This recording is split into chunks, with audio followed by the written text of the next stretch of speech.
Nakalaboso rin ang isang lalaki sa Bagong Silang, Caloocan matapos maaktuhan daw na may bit-bit na improvised na baril. May unang balita si James Agustin.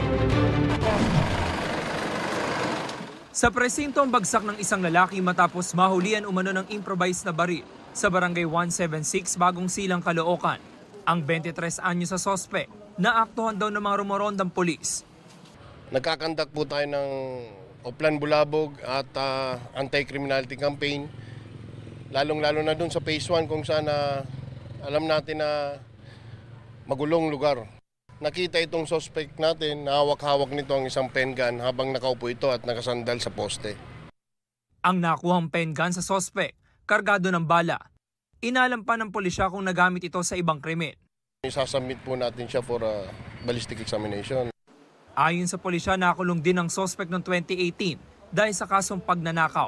Ngayon, maharap naman siya sa reklamong paglabag sa Comprehensive Firearms and Ammunition Regulation Act. Pinahawak lang rin po sa akin yun.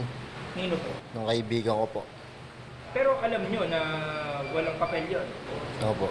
Pinahiram lang rin po talaga sa akin. Ito ang unang balita. James Agustin para sa GMA Integrated News.